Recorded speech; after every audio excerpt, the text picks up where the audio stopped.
I'm Shannon Vavra, a reporter at CyberScoop, and you're watching CyberTalks TV. Joining me today is the Deputy Assistant Director in the FBI Cyber Division, Tonya Ugoretz. Thank you for being here with us today, Tonya. Thanks for having me. So I want to turn our attention to something that's weighing heavily on the American public these days, the coronavirus vaccine. The urgency to roll out a vaccine is growing by the day. Hundreds of thousands of Americans have already died from the deadly virus. The President of the United States has been infected with the virus at this point as well. And the pressures facing the scientists working on coronavirus vaccine research are very high. There's pressure politically to roll out a vaccine. There's scientific hurdles to meet. But on the hacker front, there's also some cybersecurity threats they face. As the FBI knows very well, there's foreign government hackers that have been targeting coronavirus vaccine research and COVID-19 related research for months now. And as CyberScoop has first reported, the Department of Defense, alongside HHS, Department of Homeland Security, and the FBI are all working on the security and assurance portion of what the government is working on called Operation Warp Speed to roll out a vaccine by January with 300 million doses of a vaccine. Now, Tonya, I wonder if you could walk us through what the FBI's role is in dealing with companies who may be targeted by foreign hackers right now and what they can expect when they engage with you. Yes, and as you noted, this is something unfortunate that we became aware of almost as soon as the pandemic began, that at the time when we would want our researchers to be 100% focused on what they need to do scientifically to develop a safe and secure vaccine as quickly as possible. You're right that we have seen, for example, some of the most sophisticated and prolific hackers from China, for example, targeting our research institutions, our laboratories, and our universities who are focused on this COVID research. And sometimes we would see this activity very soon after one of those institutions made a public announcement that they were involved in that type of research. So we immediately knew in talking with our US government partners in DHS and in Health and Human Services that we needed to do something rapidly to make sure that at the same time that these researchers were focused on developing a vaccine, they weren't simultaneously having to divert attention to defending their networks against these nation-state hackers. So what we immediately did with those government partners is a few things. One, we started public information campaign, sharing what we were learning from observing this activity with entities in those sectors so that they knew what to be on the lookout for and could harden their networks. So we did that first to those organizations that we saw being targeted. And then soon thereafter, we expanded the message more widely so that the public would be aware that this activity was occurring. You may remember that in May, we took what's an unusual step for us in putting out a public service announcement with DHS, alerting the public to this activity. And we did that for two reasons. One, just to make the public and the research institutions aware that this was happening, but also to put the actors behind this activity on notice, that we could see what they were doing and that we thought it was unconscionable. You know, this really undermines, for example, in the case of China, there are arguments to be a trusted and effective international partner when at the same time when we all should be working together to promote and protect this vaccine research, they are effectively undermining it by trying to steal it. Thank you. And since you put out that alert, and the Department of Justice has also called out some Ministry of State Security hackers from Chinese intelligence services related to some of their efforts to target coronavirus vaccine research. Since those two announcements, have you seen any sort of change from the Chinese posture in terms of targeting? Has it had a demonstrable effect to make these sorts of announcements? I can't speak specifically to what we've seen in intelligence since that time, but I can tell you that the types of actors we see who engage in this type of intrusion activity and theft of US intellectual property are persistent.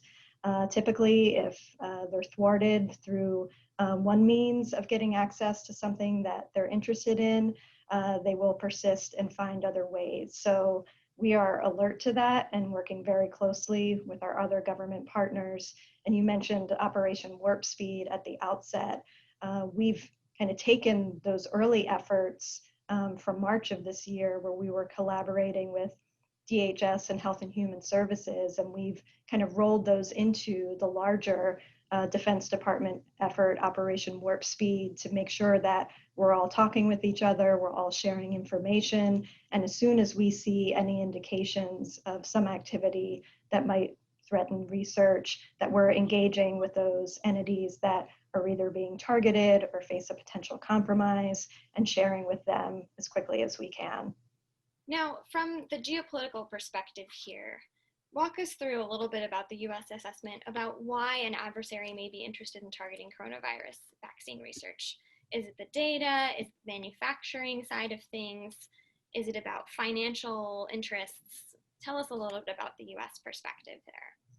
I think it's all of the above. I mean, as you mentioned, there's just an enormous amount of pressure around the world in every country to try to secure an effective and safe vaccine as quickly as possible. And we all have that shared interest, and ideally this would be a shared collaborative effort. But we also can assess that for some countries, there's some geopolitical competition around it as well. And there will be a certain amount of prestige, as well as financial incentive to being first to market, as well as potentially even some control of the delivery of whoever has that first vaccine. So I am not a vaccine expert, but I think we can all say that we want whatever vaccine is developed to be safe, to be widely available, to be secure, and to be something that the American people in particular can have confidence in. And from the FBI perspective, a lot of what you will focus on sort of broadly is the criminal investigative side of things when it comes to hackers. Can Americans expect more indictments related to coronavirus vaccine research, targeting, and hacking in the coming months? Well, I think it really just depends on where the intelligence and our investigations take us. Indictments are one tool in the US government toolbox to identify when we see activity that does violate the law, to hold the people responsible accountable. But they're only one tool. And the way that we approach these threats is really through a whole of government approach. So it may be in something like the theft of coronavirus research. If we have information that can lead to charges and a criminal indictment, we may pursue that. But there also may be other government agencies who have different tools that they can use, either to call out the activity publicly, to impose other risks and consequences on the actors responsible, or to take some sort of action that might not be public. And so our focus is really on collaborating with our other government partners, our partners in foreign law enforcement as well, to see who is it in any certain circumstance who has a tool available to impose the maximum impact on these actors who are violating the law, violating international norms. And that actually brings me to my next question, which is sort of speaking about holding hackers accountable. The FBI recently rolled out a new cyber strategy, and it's something that the FBI has interviewed exclusively with CyberScoop on for an exclusive about this strategy. Could you tell us a little bit about what that looks like and what it's all about? Sure. I think sometimes when it comes to cyber, there's a desire to know who in the government is responsible for holding both nation states and cyber criminals accountable for the intrusions that they're conducting into US networks. And those can be against individual members of the US public, some of our research institutions like we've just discussed, and the US government can be a target of this activity as well. It would be great to have a simple answer to who's in charge, but the reality is, cyber intrusions are complex. We're talking really about, when we talk about the threats we're most concerned about, these are foreign actors using global infrastructure to conduct intrusions into US networks. And because of the nature of the activity, there's really no single agency that can combat it on their own, either in the US or around the world. So when we were looking at our cyber strategy, we wanted to focus on what is it that the FBI can uniquely bring to this effort.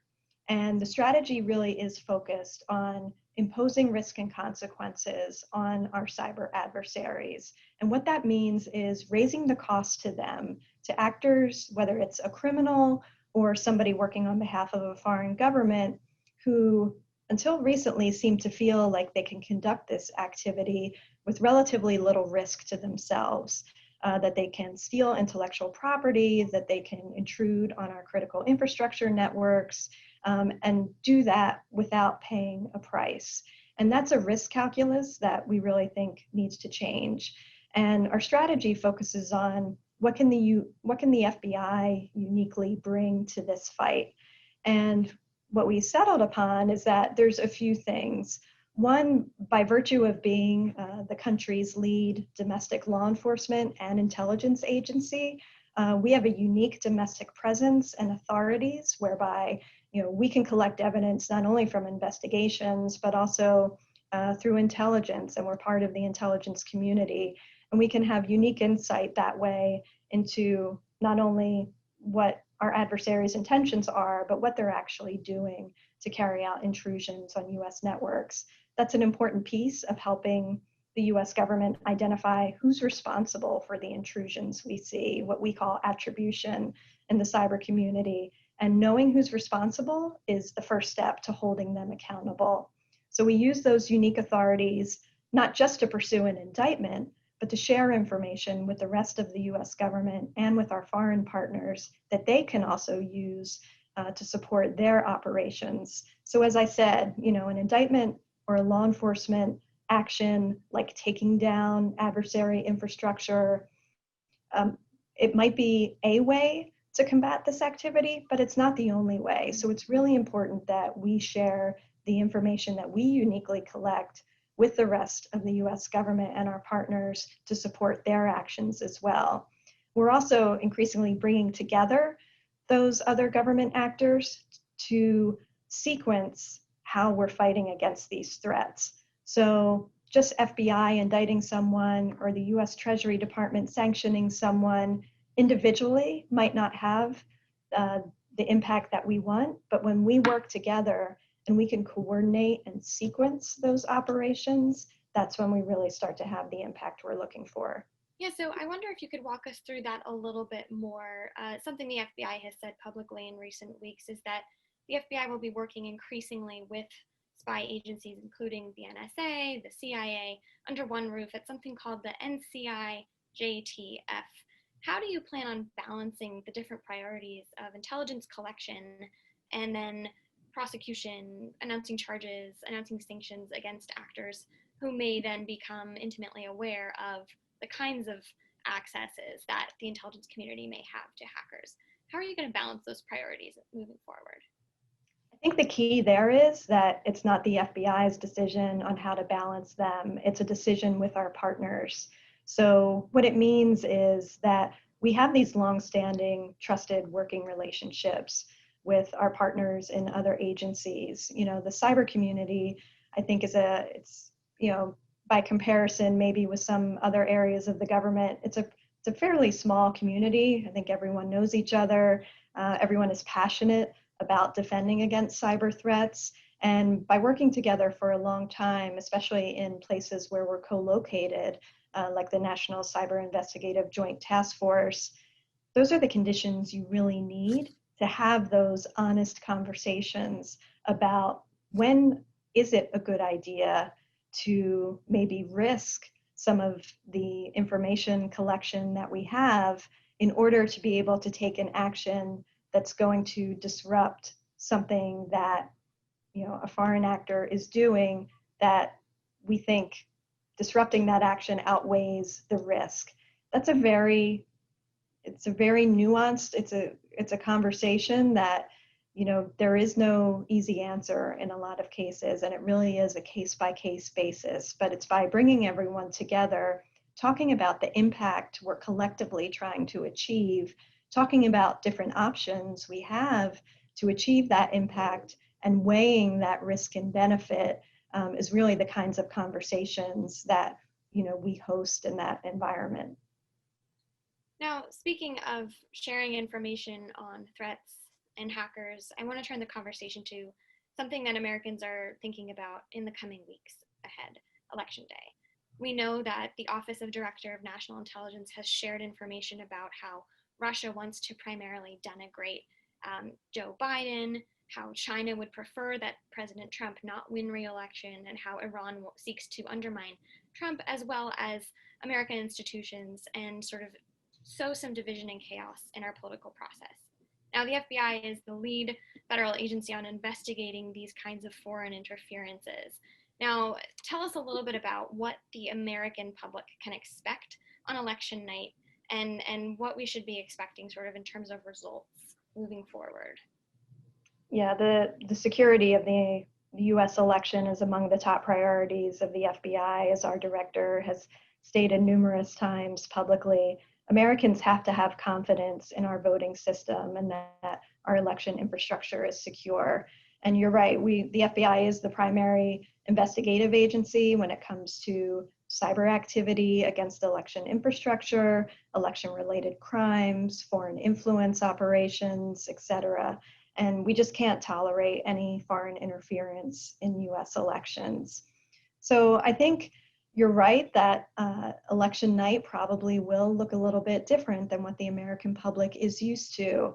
And I think knowing that and being prepared for it is really key. In our kind of modern times, we're used to instantaneous information. And on election night, we've become accustomed, I think with the exception maybe of the election in 2000, of having instantaneous results. But we all know that we're operating in a little bit different environment here in 2020 with the impact of the pandemic and the adjustments that our state and local election officials have had to make because of that. So we know, for example, that more Americans will probably choose to vote by mail or vote via absentee ballot. Every state, every locality has a little bit different system and timeline for counting ballots. The bottom line is, Americans will need to be patient. We are confident in the security of the election, but we want to ensure that the American public is patient in waiting for the results of that election as well. And that may mean that we don't know the results on election night. That's kind of hard to anticipate. But what we also don't want to do is give our foreign adversaries the opportunity to provide disinformation, to sow discord, to introduce doubt by implying that any delay past election night is somehow an indicator of something nefarious. That's not the case. I think going to trusted sources of information like FBI.gov and CISA.gov, which is the Cybersecurity and Infrastructure Security Agency, these are places where you can find information about what to expect on election night and what types of malicious activity to be on the lookout for so you can recognize it and know it when you see it. We in DHS have been issuing a series of public service announcements identifying just those types of scenarios. And the common theme through all of those announcements is that while foreign actors may try to undertake activity that would have a temporary impact on availability of results or something like that, it's not likely to have an actual impact on your ability to vote or on your vote being counted. So we counsel the American people to be patient, look for those trusted sources of information, educate yourself in advance by looking at trusted sources such as those public service announcements to know what to expect. And we're confident that as a result, we'll have a secure election. I'm going to ask you one more question about that space and sort of the days following Election Day in November. In the past, we've seen actors from foreign governments and emanating from foreign countries, including in Russia, targeting sort of the release of information, sort of vote tallies that you're talking about. We've seen that entities in Russia targeting that presidential election in Ukraine in 2014. Walk us through what Americans should look for on websites when they're looking for official information, either on election night or in the days following election day. So again, I would encourage the American people to be in touch with their local election officials, look at websites like FBI.gov and CISA.gov for that information on where are those trusted sites to go to. Your local and state election officials really are the best sources for that information. And those are the folks that you should look towards for that type of information. Wonderful. Well, that is just about all the time we have. So I want to thank Tonya for being here with us today. And I hope everybody enjoys the rest of CyberTalks this